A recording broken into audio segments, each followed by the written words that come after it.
Hello, what is up mga ma'am, sir, ma'am? Ako po si Ralph C. Fry, isang visual artist from Manila. And today we are going to customize the ZD Toys Venom action figure. So in first step, we are going to prime the action figure using number 4 flat black from Bosnia. Spray paint to mga ma'am, sir. Balikan ko kayo kapag na-sprayan ko na yung buong figure. So ang gagamitin nating coats, multiple thin coats. Siguro mga 2 to 3 para ma malapatan natin ng pintura yung lahat ng areas. Okay? So, naka-prep na yung mga materials natin dun sa spray booth. Kaya, let's go. Okay, gumamit na rin ako ng uh, blue tack para mamask natin yung tongue tsaka teeth para hindi natin ma-sprayan yung mouth niya. And also, we are going to customize the box. We are going to use glue gun para magkaroon tayo ng mga pattern dito ng mga symbiote patterns. Tapos, salagyan natin ng logo. Tapos, dito din sa base, ganun din gagawin natin. So, ito na yung glue gun. Spread lang natin dito. Hindi naman kailangan super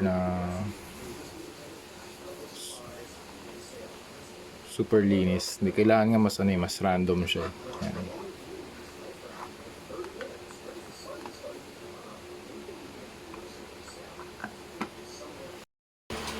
Okay, tapos na tayo mag-spray ng flat black. Ngayon, mag-dry brush naman tayo. Actually, natuyo na rin itong glue gun natin, pati yung box natin. Nag-cure na rin yung paint, so ready na siya for dry brushing. For paints na gagamitin naman natin, Capri Blue and Cobalt Blue. Ito from Armored Komodo. Ito naman from Hero Paints. So, combination ng two brands yung gagamitin natin. So first, ito muna, Cobalt Blue muna. Kasi mas dark to kasi dito. Tapos ito yung gagamitin natin brush for dry brushing. Okay, tanggalin natin most of the paint sa paper para konti lang yung nasa brush. Yan. So yung concept ng dry brush is a painting technique in which the brush holds a small quantity of paint that is applied or dragged across the surface. It adds weathering, it adds highlights, and emphasizes the details of the sculpt. So try natin dito sa part na to, sa likod. Yan. So madadaanan lang niya yung mga naka-raise ng mga sculpt. Konting-konti lang kasi para magkaroon lang ng definition dun sa sculpt. Kasi pag black, mawawala na yung details yung mga muscular details.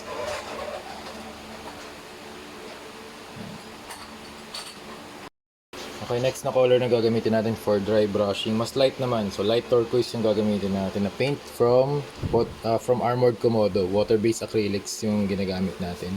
So same same technique lang din. Drag lang natin yung paint across the surface. Ayan. Para lumabas yung mga details, yung muscular details, yung mga symbiote. Kasi may texture naman to si Venom Ano, lumabas na yung mga veins. Kasi kanina, kung super black lang siya, hindi na natin makikita Yan. Tapos after nito, paint na natin yung logo. Okay. Okay, next color na gagamitin naman natin, white and light turquoise para sa last color layer of highlights natin. Try natin dito sa base. Okay. Para magkaroon lang ng additional highlights. Para ma-define din yung surface detail niya. Yung mga symbiote mas defined, yung mga veins mas kita. Para nasisinagan siya ng light. Nagre-reflect yung light. Yan. Okay, for the head, mag-apply tayo ng black wash sa teeth para hindi naman masyadong white yung teeth niya. Tapos yung sa tongue naman, we're going to base paint with red and dry brush with pink. Okay, apply lang tayo ng black wash.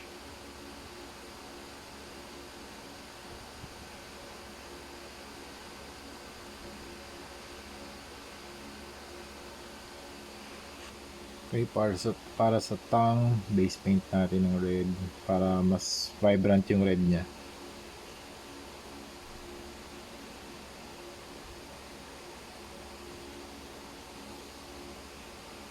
Okay, then dry brush ng color pink.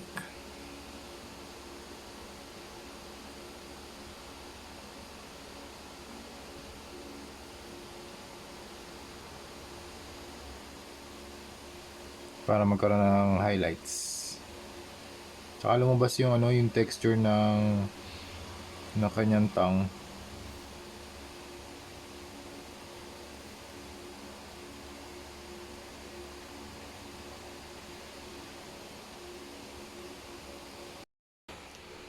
Alright, we are done with our Project Venom symbiote suit from the Spider-Man 2 game on the PlayStation 5.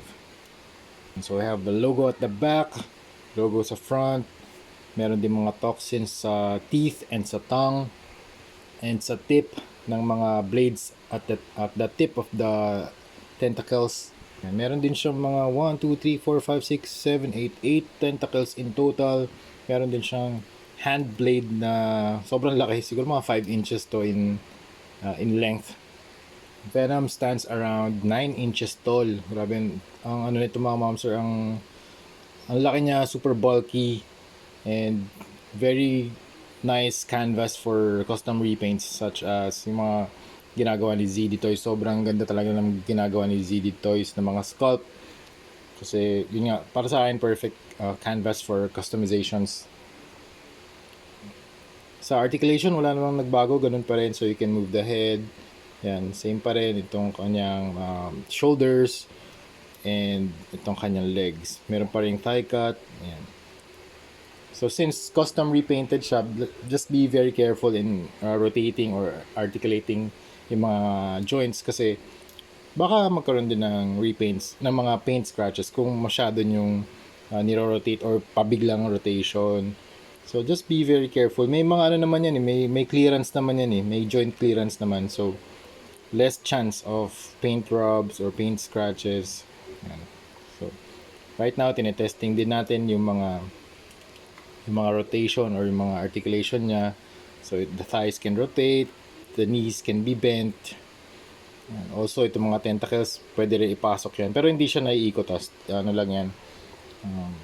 Kung paano yung way na pumasok siya, ganun na lang yung orientation ng mga ano niya, ng mga tentacles. Pero kung meron kayong mga blue tack or adhesive putty, pwede nyo idikit, tapos pwede nyo siguro i-rotate, i-maneuver nyo para iba rin yung layout ng tentacles kapag nakaharap siya. Okay, that's it. Teka lang. Meron pa pala tayong custom box. Ito yung custom box natin. Ayan. Minodify rin natin to. Meron siyang texture. Ginamitan ko siya ng glue gun. Tapos nagpaint din tayo ng Venom logo on top of it. Meron din siya mga sponging. Nag-apply din ako ng toxins using the sponging paint technique. So same line ginawa ko rito. Meron ding Venom logo on top of the base. Tapos may signature din ako dito sa ilalim. Tapos we have an alt head and 1, 2, 3 hands. Alright. So that's it mga ma'am sir. Kung gusto nyo bumili nito mga ma'am sir, $250 only. Pero kapag set siya with Carnage, $400 lang. Nag-ship kami sa US, Canada, Australia, yan, from people all over the world. I think they can receive this kung kaya naman i-ship, why not, di ba? Yun nga lang, magbabayad lang sa shipping. Also sa Middle East, nakapagpadala na rin kami. Shoutout to Laro Anan for always helping me ship the items. Yan. Tapos nag-spray na rin tayo ng Bosni number 1-in-1 flat clear para masil yung paint job and maprotektahan yung paint job from minor scratches and paint rubs. Okay? So that's it mga ma'am sir. Thank you very much for watching and see you sa next video. Bye-bye!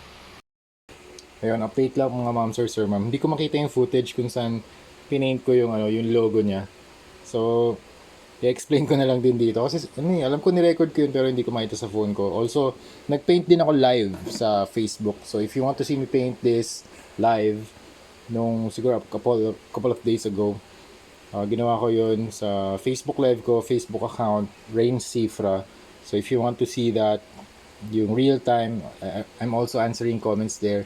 Real-time painting, follow me sa Facebook, Rain Cifra. So, nagpaint ako ng box art at saka ito nga ba yun?